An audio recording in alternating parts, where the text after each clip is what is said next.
Hi everyone, we'll be starting the webinar just shortly. We'll give everyone another minute to get signed in here.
Okay, I think we can get started. Thank you all for tuning in today for the demonstration of the Climate Action Reserve Inventory Tool, or CARIT as we like to call it. My name is John Remicall. I'm a Senior Forest Policy Manager at the Reserve.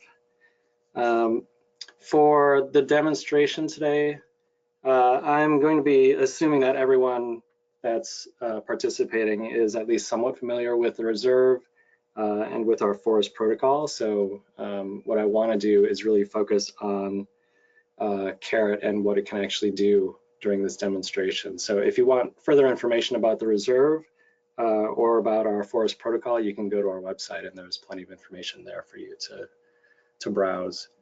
So today I just want to start with just some very brief introductory information about CARIT and about how you get started with it, and then I want to get right into the demonstration. There's plenty of information to go through there. And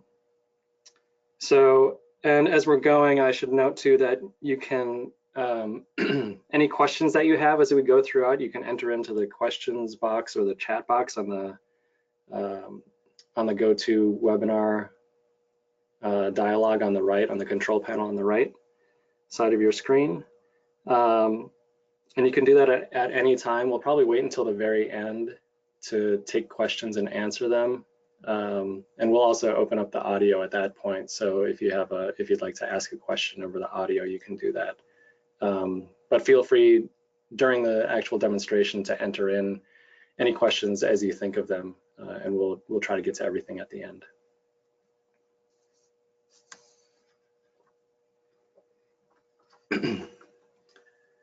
So what is CARIT good for? CARIT is really designed for use with our voluntary forest protocols and methodologies.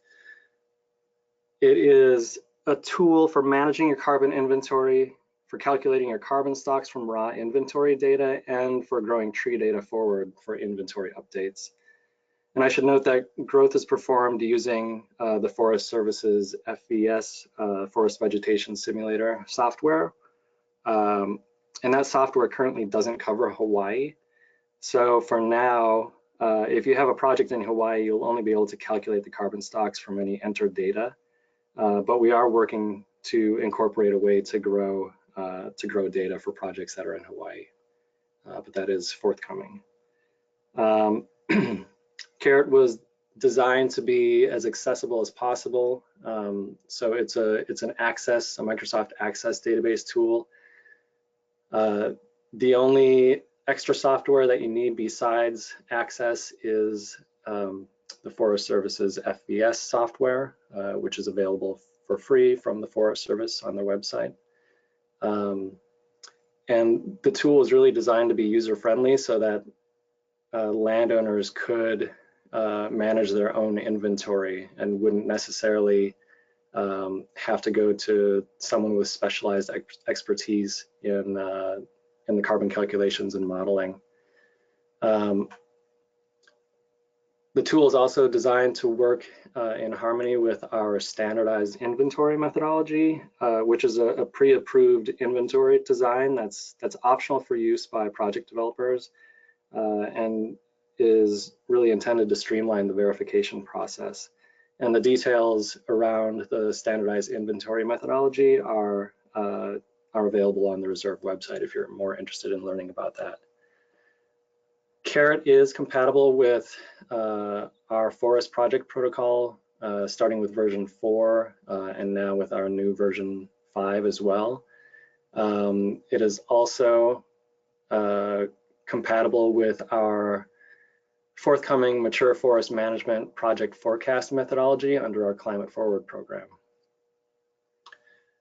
One of the main purposes for developing CARIT was to try to lower project development costs. So CARIT is available for free. You can request access to it on our website, and we'll be able to email it to you directly. And one way that it helps to lower costs is that it has been pre-verified, so that all the calculations of the carbon stocks are approved in advance. They don't have to be verified during the verification process, which should really lower the overall verification costs as well as the project development costs.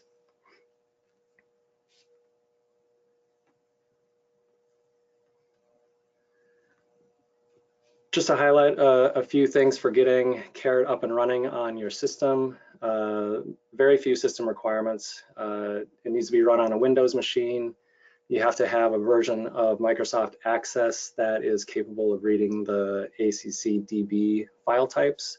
And then again, you have to have FVS installed, which is available from the Forest Service on their website.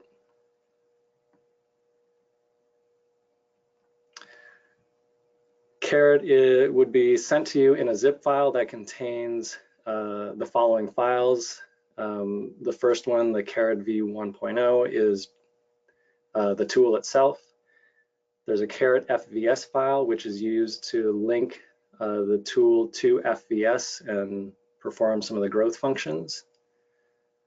There is an Excel file that is a template for how you can format your data to import it into CARIT, which I'll be covering during the demonstration. And then there's also a user manual that really goes into detail and walks you through step by step for how to do a lot of the, pretty much all the functions within CARIT.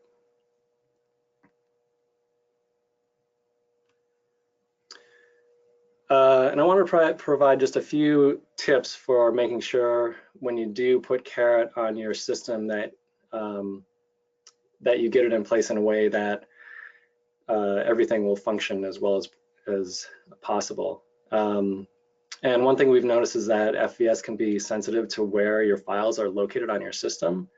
If you have long path names to where your files are located, the growth functions might actually not work correctly or at all.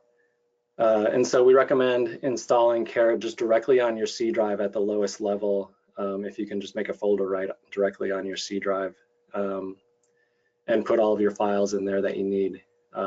That's really the best way to do it. The shorter the path, the better.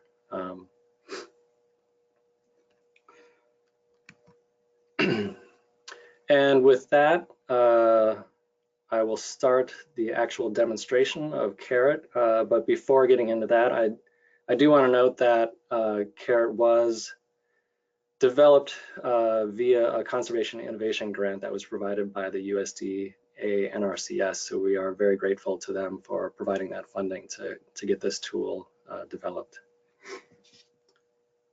So with that, bear with me for just a moment.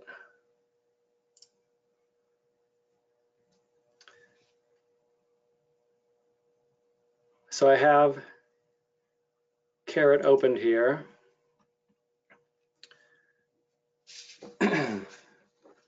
And CARIT is set up to manage a single project, but you can obviously have multiple copies of the tool that you're using for different projects.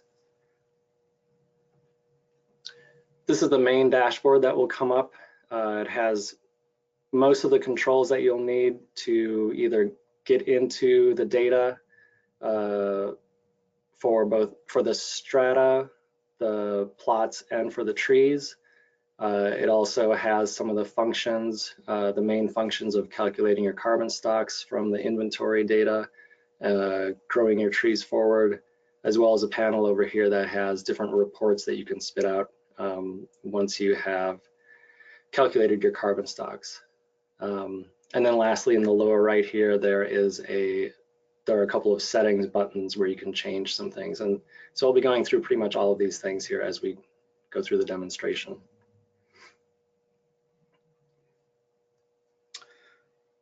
So the first thing we'll start out with is we'll basically pretend like we're developing a project within CARIT here. So we'll start out with a new project function, this button down here in the project management section on the lower left. And a dialog box comes up where we want to enter just a name for the project. And I'll just put something in here.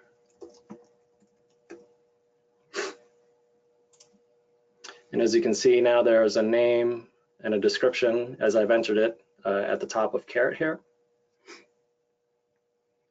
The next thing we want to do is we want to import or add data to the project. And this can be done in a couple of different ways. We can do it by manually entering the data, or we can do it by importing it. Importing it is the most efficient means of adding data, especially with an initial inventory when you'll probably have a lot of data to enter and you'll likely have it recorded somewhere else like an Excel spreadsheet. So what we have done, as I mentioned previously, we have a template that you can use that is an Excel spreadsheet. It has all of the attributes that need to be added to 3 different tables in CARIT. The user manual provides information about the data that's required for each attribute in terms of what kind of data and the format that it should be in when you enter it here. And I can show you an example of what it looks like when that data would be filled in. So there are 3 different tables that are used for importing data into CARIT. There's import plot trees, which has all of the tree records, import plot specifics, which has the plot information, and then there's import strata, which has information about each of the individual strata. So what I'm going to do now is I'm going to copy, oops, hold on one second. Forgot I need to do one thing.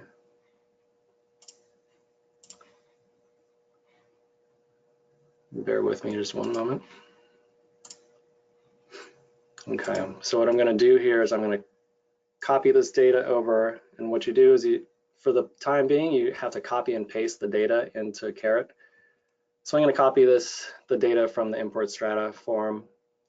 I'm going to go over to CARIT and I'm going to find the same table here in the objects list on the left. So I'm going to import strata. And I'm just going to paste the information in here.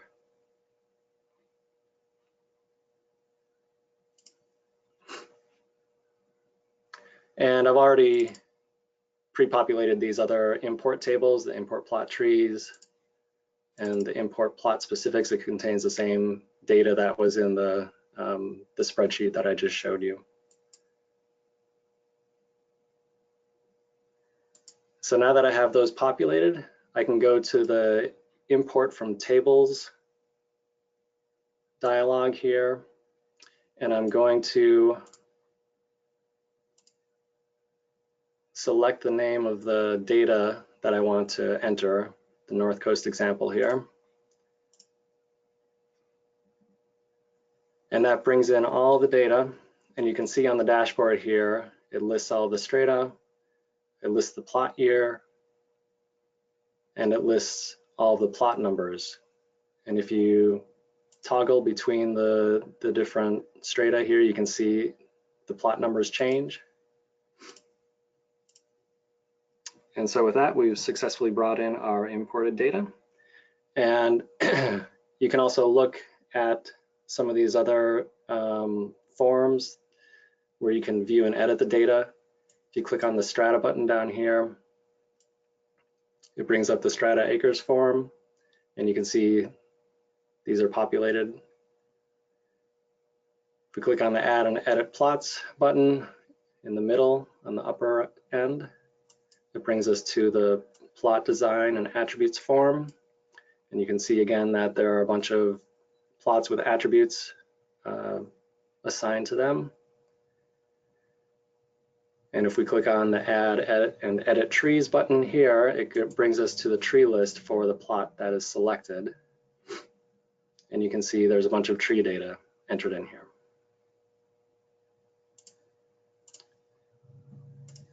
So let's get out of there. So that's how you would import the data. Another way you can bring data in is by entering it manually. And you'd likely use this for times when you just have small amounts of data to enter, like if you're going back to add a few plots to maybe improve your sampling error. So what you want to do first is click on the View and Edit Strata button at the bottom. And I'm going to enter a new stratum name here, and let's call it something in line with what we have already. I'm going to designate it as being in the same FIA region. And I'm going to select the assessment area that it's in. And it's the Northern California Coast Mixed Oak Woodland.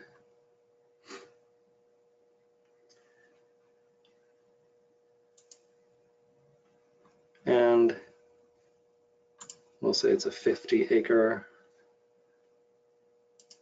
stratum. And so just to cover really quickly too, the attributes on this form, you have the stratum name, which is self-evident. You have the FIA region, which is important for determining how the trees are grown within FVS. And then you have the assessment area name, which is part of the protocol requirements for determining common practice and some other things related to baseline. And then you have acres, and it shows you the number of plots for each stratum. And as you can see here with the new stratum, there aren't any plots there yet, so we will do that next. We will enter probably just one plot here, just to show as an example. So when I click on the Add and Edit Plots button from the Strata and Acres form, that brings us to the Plot Design and Attributes form. I'm going to enter a new plot here, and we'll give it a plot number of 80. And when you open up these forms, there are default values that are put into some of these attributes. And so for a couple of these, I'm just going to use the default value. And sorry, before we go through that, let me just run through the attributes for this form as well. There's a plot ID. For CARIT, you need to have a unique plot ID for every plot. So even if they're in different strata, if you have plots in different strata, you can't have a plot number 1 in each of the strata. You would have to number them separately or uniquely. The plot attribute is the plot size, the main plot size. If you have, you can designate them as some of these various sizes here. There's also a subplot size, so if you have nested plots, you can designate that size. And one thing I should mention too with this is, in order to use CARIT, you have to use fixed area plots. Variable radius plots can't be used with CARIT. DBH break is the the diameter size of the trees, where certain trees above that size will go into the main plot and trees below that size will go into the subplot for expansion purposes.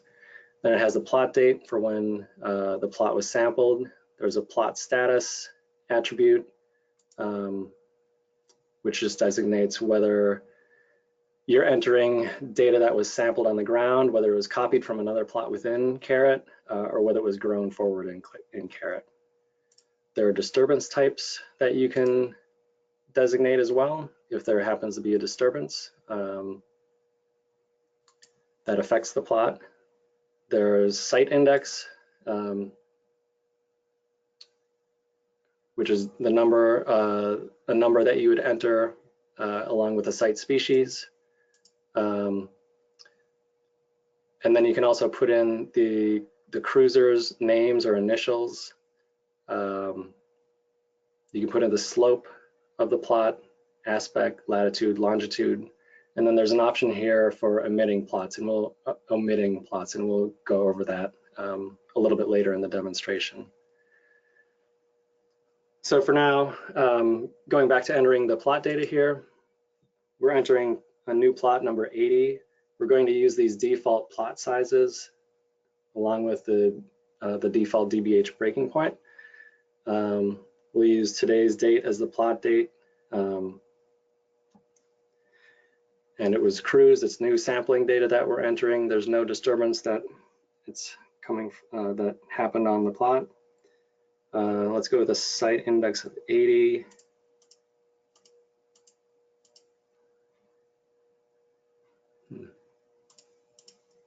Well, it should be bringing up a, a site species list here, but for some reason it is not working. Let's see if I can enter in anything. No, that's not working. So as you can see, there's still some glitches that pop up every now and then that we have to deal with.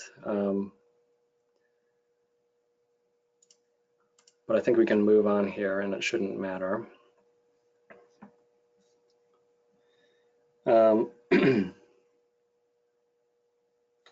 Okay, so from here we will go into entering trees for this plot. And I'll put my initials here as well, just so we know who cruised the plot.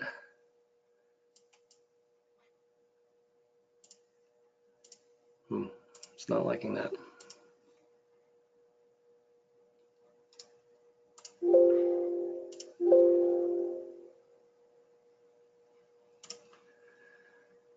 Okay, bear with me for just a moment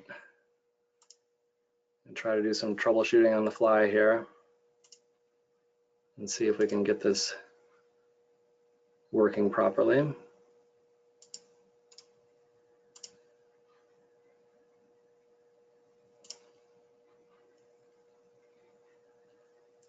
Looks like we're gonna have to go back to the beginning here. Hold on one second.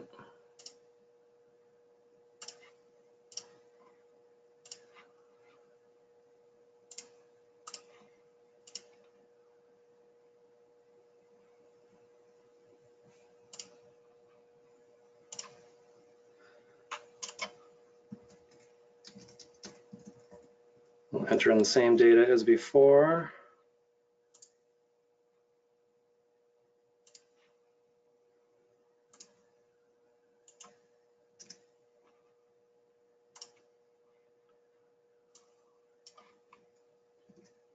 We'll try this again using all these default values. Oh, still not working.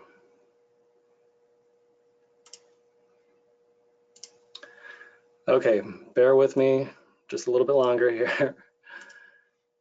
As some of you who work with Access know, it can be a little fickle sometimes, so we will try restarting Access.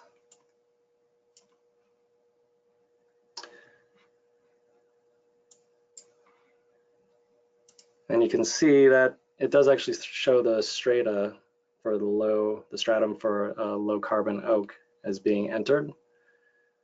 So let's go back in here and see if we can get it to work. I'm going to select the stratum that I want to modify and add plots to. And hopefully this will work. I'll give it one more go, and if not, we'll just move on to the next thing. There we go. Okay. So we'll select bug fir as a site species. And now we should be able to move on from here.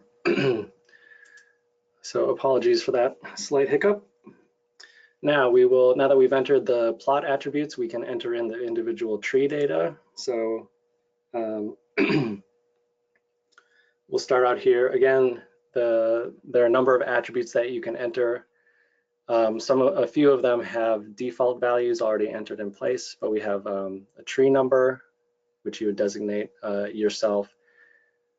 There are two different ways that you can enter in the species. There's a tree species entered as a common name, so you can just pick that out of the list, and that list is going to be limited based on the assessment area that you defined previously for the stratum. You could also use the code that comes from the USDA's species codes. So if you're familiar with those, you can use that, and that can speed things up.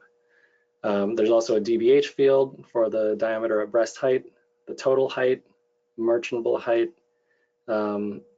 If you don't have one or either of these measured, after you enter in the DBH, you'd be able to click on this add height buttons and it would calculate those fields for you. But there's a bit of a risk to doing that because you would be relying on verification of those heights based on some sort of default ratio that's built into FVS.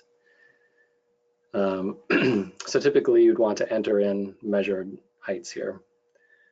There's a crown ratio that you can enter in here, a tree condition, which is whether it's live or if it's dead and decaying, you can enter in a different status here. You can enter in defect as well, and the way our protocol works is that we divide trees into thirds, and you would designate for each third how much defect is present in each of those thirds. Some species, in order to calculate their biomass, you have to determine how many stems are present. Those are typically woodland species that use that.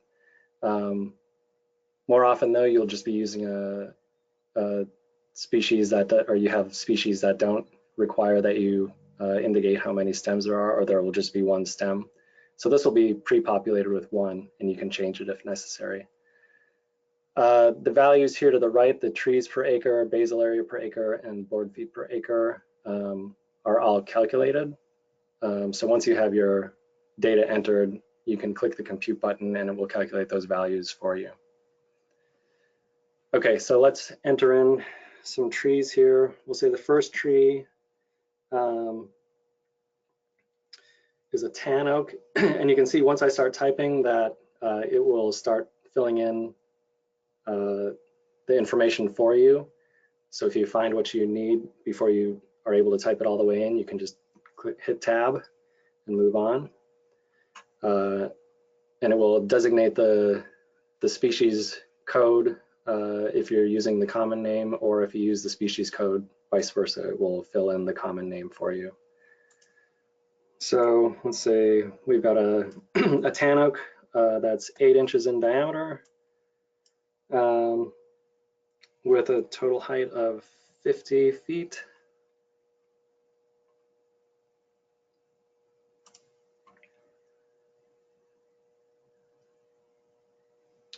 And we'll say it has a crown ratio of 80.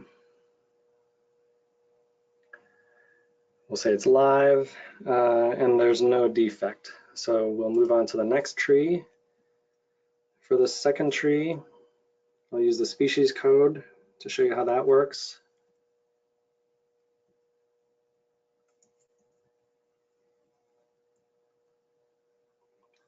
And again, it will, oops, right, a typo there. It'll enter in the data for you as you type. And the common species name is entered in automatically. when you use the species code. For the DBH, we'll say it's 20 inches.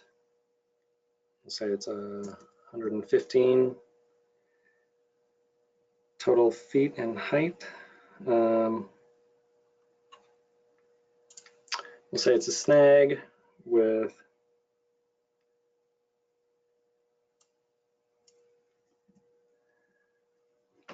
30% of the top third missing. And then we'll go on to a third tree here. I'll do the code again.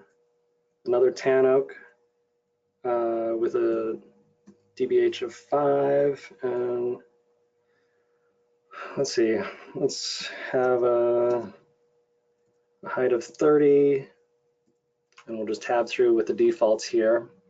Okay, so now we have our tree data entered, and we will click on the Save and Close button in the upper right to close it.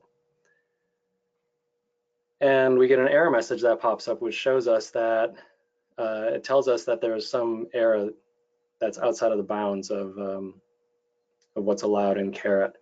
And so as you can see, the message here is pointing us to tree number 3 on plot 80, which is the plot we were working on. So I'm going to exit out of here, and it says that the height or diameter is outside of the limits. So I'm going to look at the height and diameter, and we have 5 inches DBH and 300. So I have a typo here. And so I'm going to change that back to 30, and we can move on. But you can see that there are some data checking, there's some error checking functions built into CARIT. And that's actually done not only on the manual entry here, but when you import data as well. It checks that data as it imports.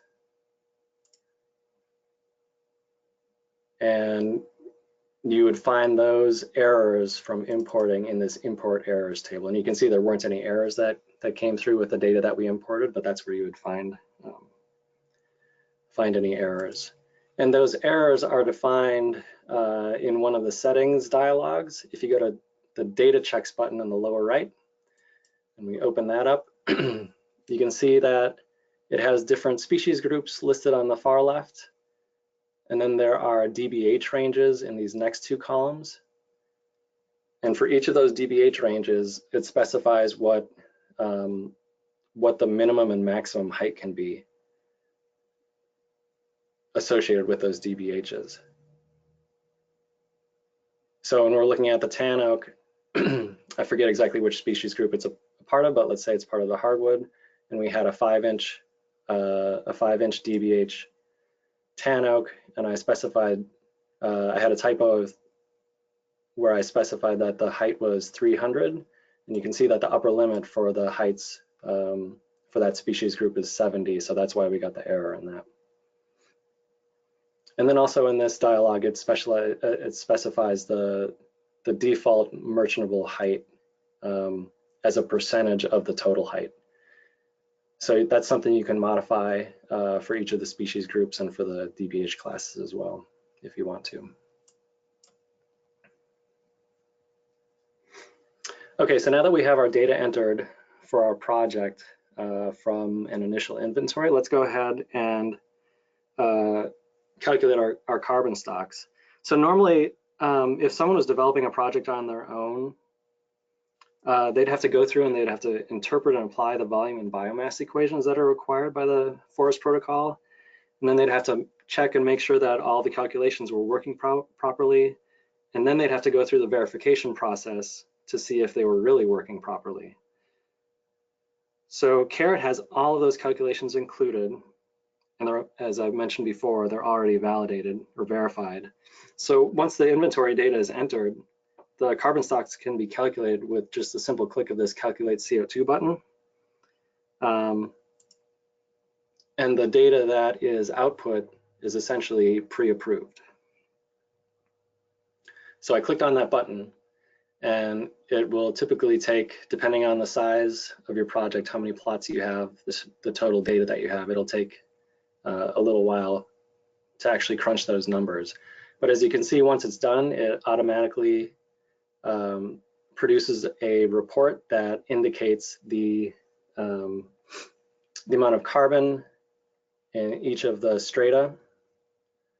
It shows you the below ground, above ground values for live carbon stocks, and it shows you both the per acre value here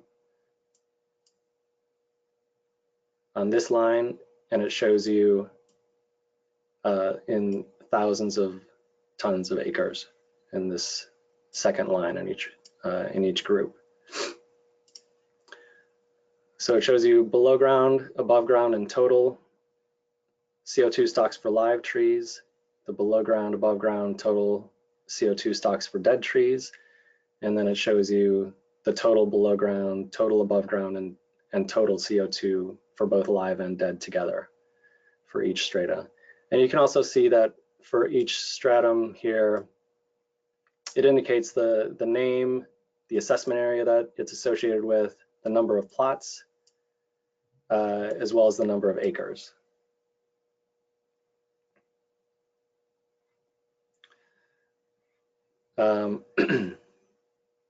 It also has summaries for by assessment area. So it shows you the totals for the low carbon oak and the medium carbon oak strata combined together here in this set of numbers.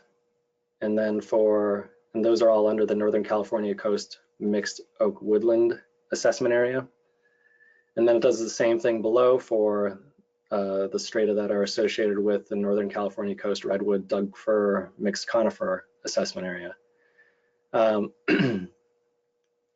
It combines those numbers, and then at the very bottom here, it also combines all of the strata together for the total project numbers.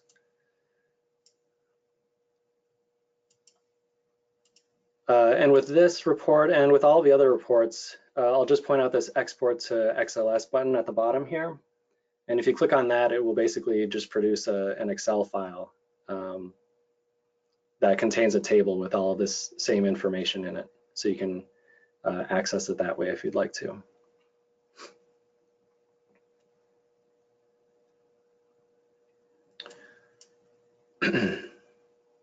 So once you have your carbon calculated, you can produce a bunch of different reports that are useful for the initial verification and really for all of your verifications. There's a project CO2 which just restricts the data output to just the top level, the project level summary. So you may have noticed the same number that was in the last report that came up automatically after calculating the CO2 stocks. That's the same number as is shown here. You can also show the strata CO2 is the report that we first saw after calculating CO2. There's also a plot CO2 report, and that's going to show you each of the plots, the values for each of the plots by stratum and by assessment area, as well as the totals for each of those. And then there's a tree CO2 report too, so you can actually go and look at how much carbon is being reported for each individual tree on each plot. Now, a couple things that I want to note for the plot CO2 and the tree CO2 reports is that there are these options, these checkboxes here that you can choose between. The all is going to, as it suggests, report all of the plot CO2 values. If you click on this SEL, the selection in the middle, it will just spit out the plots that you've highlighted on the dashboard here. So if I click on it now, I have 4 of those selected. It should just show those 4 plots.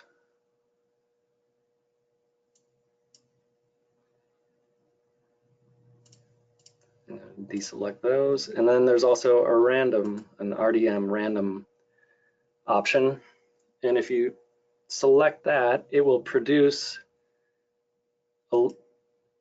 the same report as showing all of the plots, but what it's going to do is it's going to randomize the order of the plots. And this is useful for verification, so a verifier can take a copy of your project's CARIT and can click on the random button, and it will produce this randomized order for the plots, which they can use as part of the verification for the requirements for visiting and resampling some of the plots. There's something similar here for the tree CO2 reports. It doesn't have the randomization since that's not really necessary, but it does allow you to look at just a selection of the trees based on the plots that you select.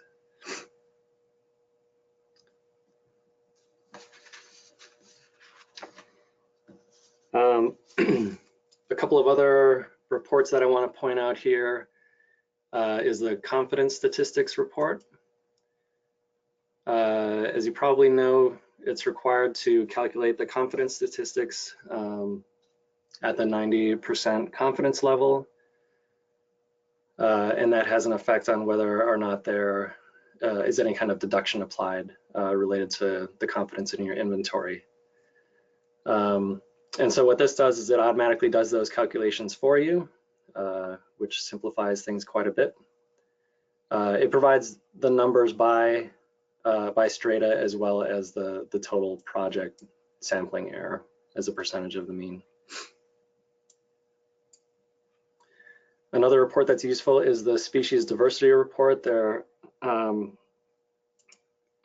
protocol has some requirements around species diversity as a part of the natural forest management requirements. And so this report will help you satisfy the reporting requirements around those requirements in the protocol. And as you can see, it gives you a summary by stratum, as well as the total project values.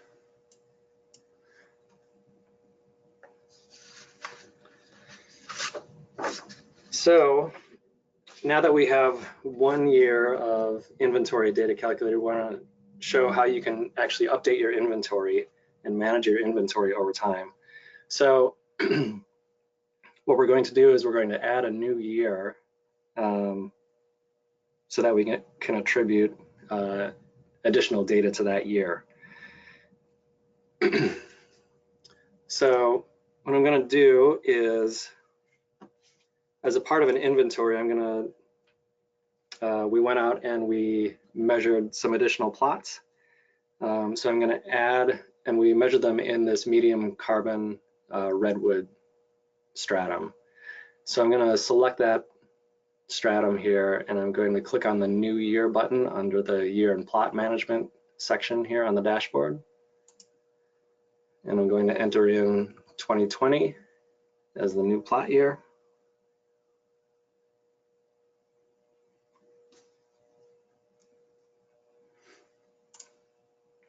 And you can see under the plot years here, 2020 shows up, and there are no plots listed currently. So with the new plot data that we found, again, we could enter it manually or by importing it, or another thing you can do is you can actually copy plots over from other locations within the inventory. And so I'll demonstrate that here just as another option. So if you, for some reason, you have plots that are pretty similar in terms of their overall attributes and the trees that are there, this would be a situation where you might use that. So what I'm going to do is go back to the previous year in this stratum, and so going to 2019, and I'm going to select plots 57 and 58, and I'm going to copy those over.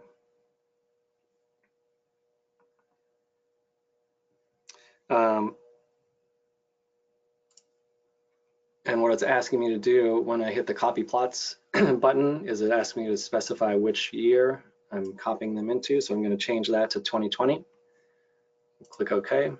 And now you can see the plot year on the dashboard is changed to 2020 here, and it has these plots 57 and 58. But what I want to do is I want to actually change those plot numbers because they are those are new plots that were sampled, so they aren't So I need to designate them as new plots in here. So I'm going to go in, excuse me, and get into the plots editing dialog.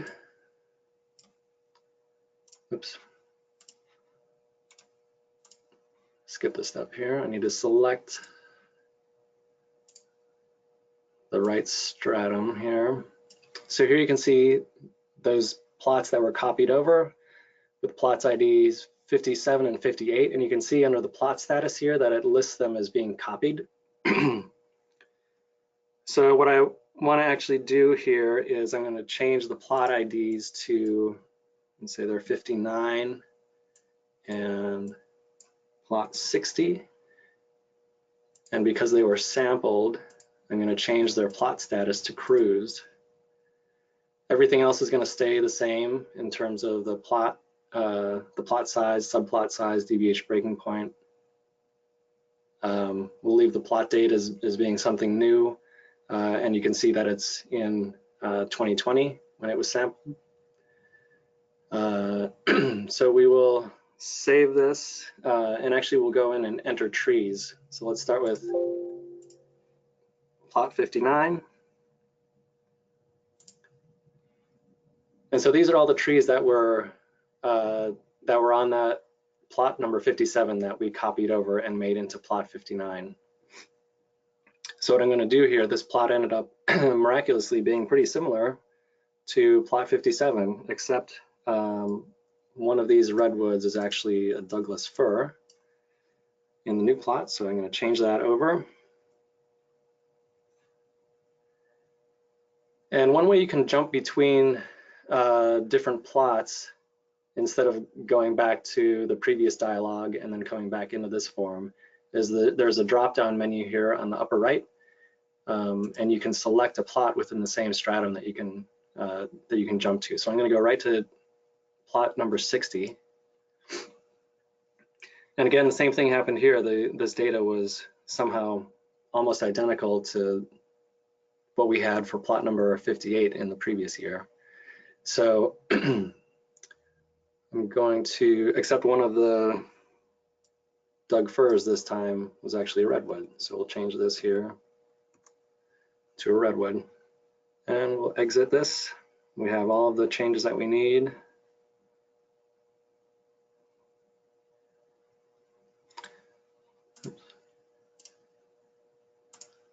And we'll go back to our main dialog box.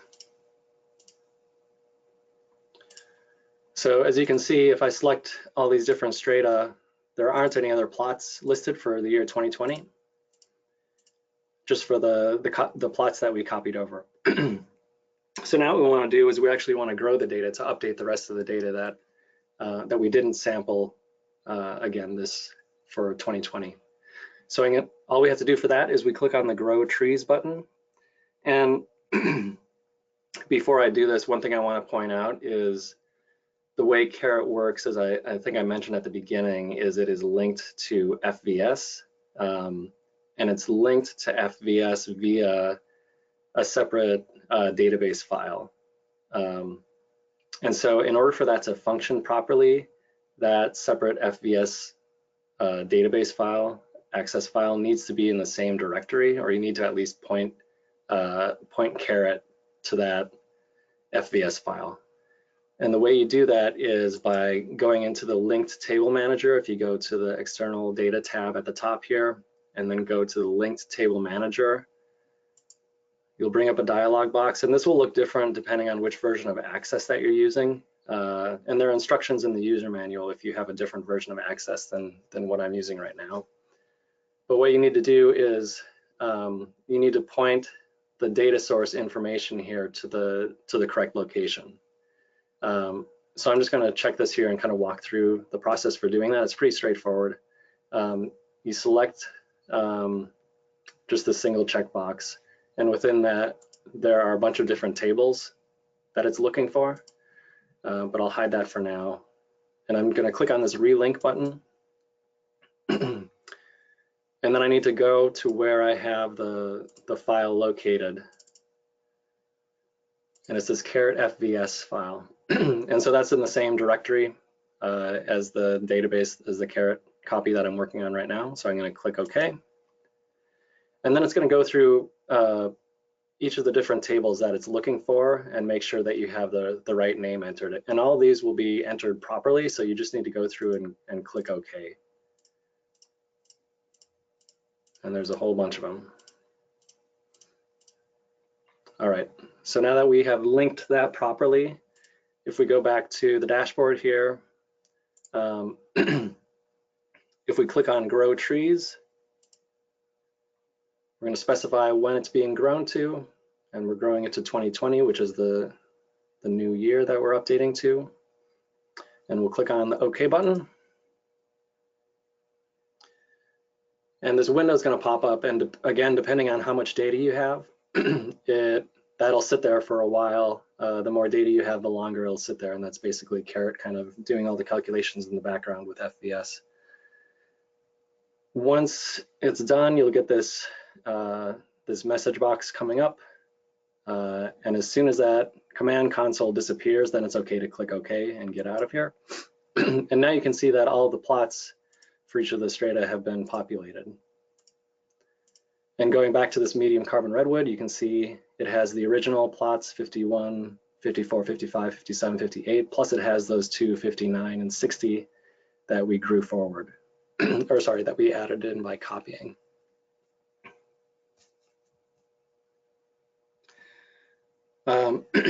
While we're talking about growth, I want to point you to some things that you can change in the settings around growth. In the lower right here is in the settings section of the dashboard, you can click on the growth button. And what that allows you to do is you can change the FVS variant, which is the basis for how the exact parameters that it uses for growing.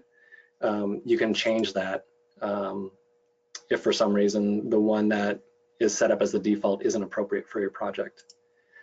You can also modify how mortality comes through as a part of growth, as well as some of these other values that are initially set as the defaults.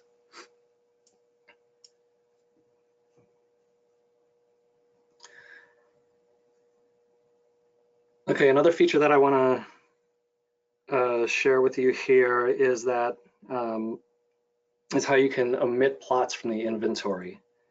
And this would typically be done after a disturbance takes place.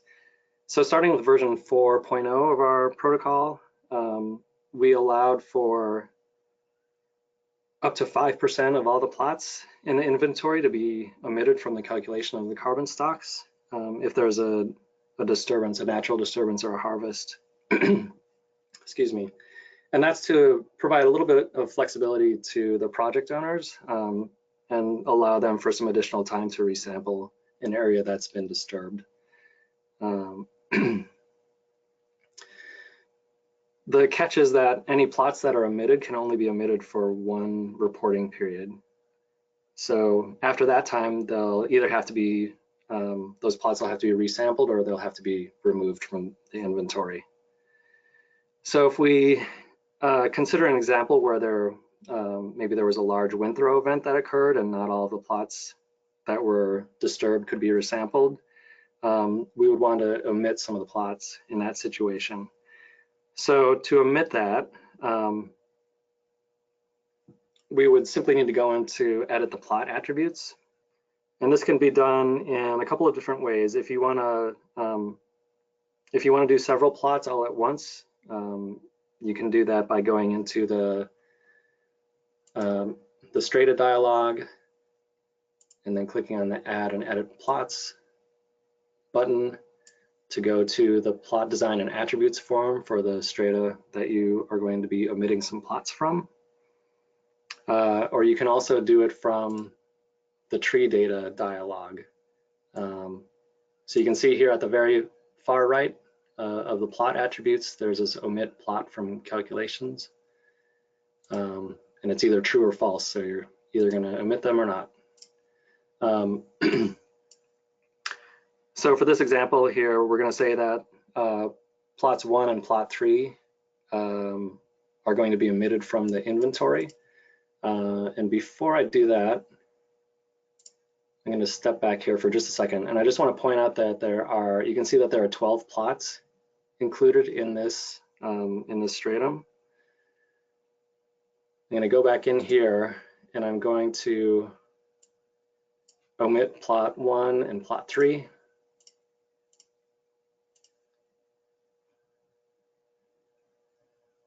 And I'm going to exit from here. It still shows that there are 12 plots. But if we go back here and we go to the reports section, you can click on this omitted plots button, and it'll show you that those plots, 1 and 3, have been omitted from that stratum. Then additionally, if you go and calculate your carbon stocks, you'll see that those plots have been not included in the calculations. And so I've clicked on the calculate CO2 button. It's going to take a few seconds here to come up with the report.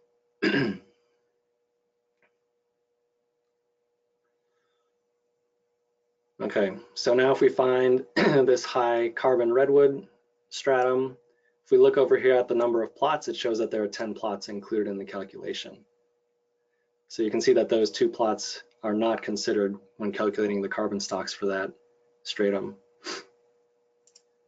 Again, if we go back to 2019 here, and we look at the stratum report, if we go to the high carbon redwood stratum, you can see here that there are 12 plots included. So you can see for 2020, those 2 plots have been omitted.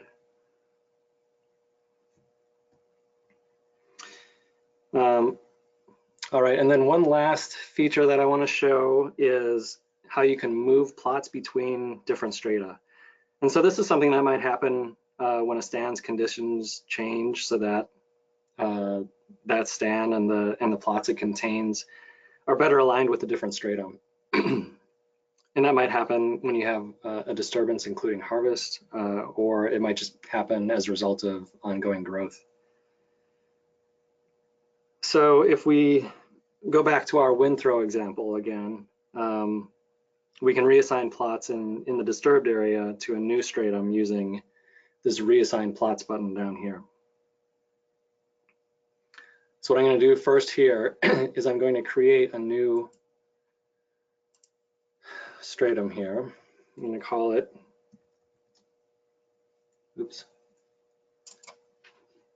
low carbon redwood in California, and choose the assessment area.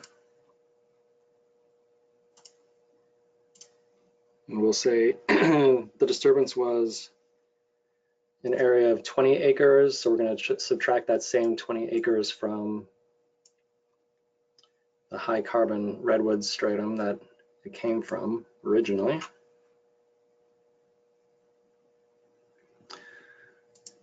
Okay. So now you can see if we go back in here, we have this low carbon redwood stratum that's entered here, and there are no plots in it. If we go back up and we select the high carbon redwood stratum on the dashboard, and we click on the reassign plots, and we make sure, sorry, that the year 2020 is selected, since that's when the year that we're going to be reassigning those plots from. Click on reassign plots, and this dialog comes up, and we want to choose the stratum that we want to reassign the plots to. And sorry, before we do that, I need to actually select the correct plots to move over. So I want to select plots 4 and 5. So I'm going to reassign plots 4 and 5 here to the low carbon redwood stratum. So I'm going to click that, and you can see now that plots 4 and 5 have been removed from the high carbon redwood stratum on the dashboard here, and they are now in the low carbon redwood stratum.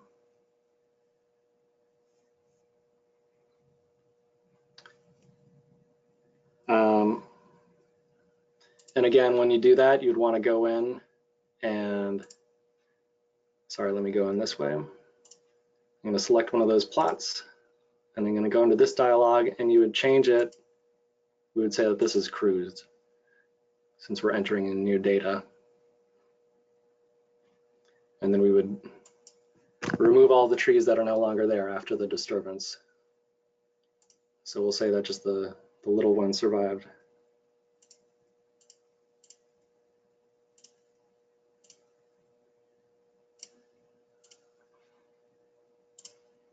And you could do that for both plots.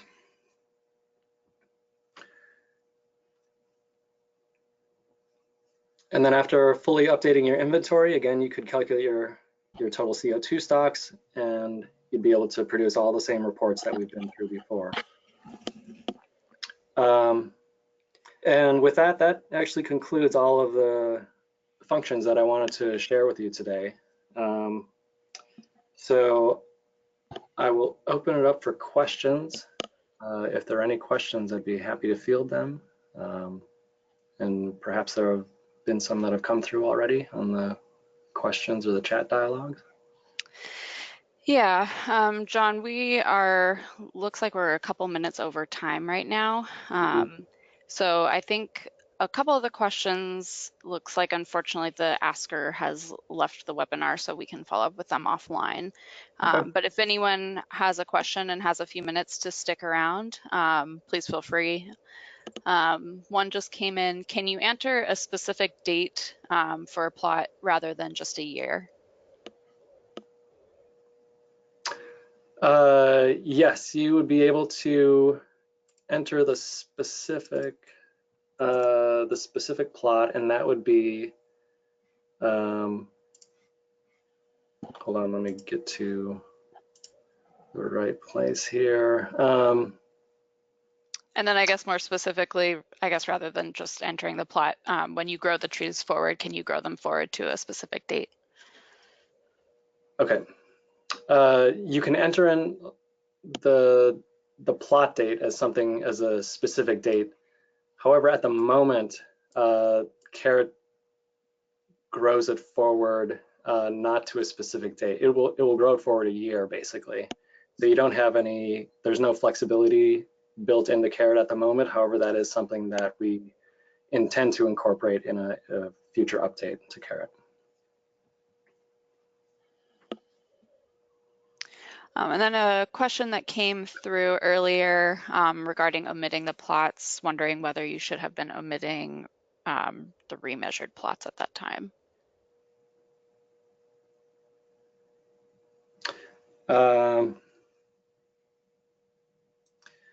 Yeah, I'm trying to remember where that happened in the demonstration. I thought I was omitting grown plots. Obviously, if you had plots that you measured after the disturbance, you wouldn't want to be omitting them.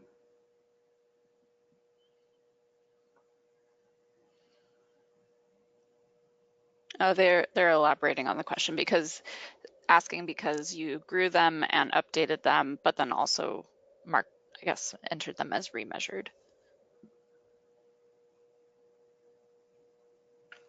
Oh, I see. So let me think back. So these plots here that were omitted, plots 1 and 3 in the high carbon redwood.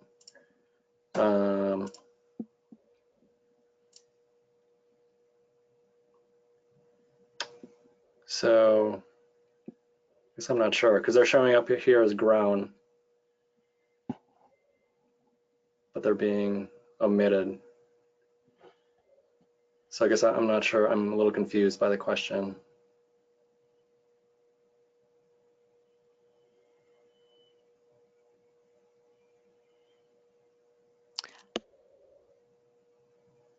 They're saying at the time you copied 2 plots and reset their year as if you remeasured them, but then also grew them forward.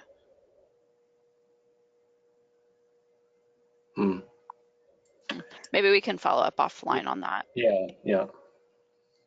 Sounds good. Okay, I think since we're 5 minutes over time, perhaps we should wrap up. John had our email addresses up earlier, so if you have any lingering questions, please feel free to send them our way. We'd be happy to address them outside the webinar. And then also, I guess, just to reiterate, if you'd like a copy of CARIT, please email myself, Sarah Westcott, or John, or you can just email our general reserve at climateactionreserve.org email address, and we'll send you over that zip file that John talked about.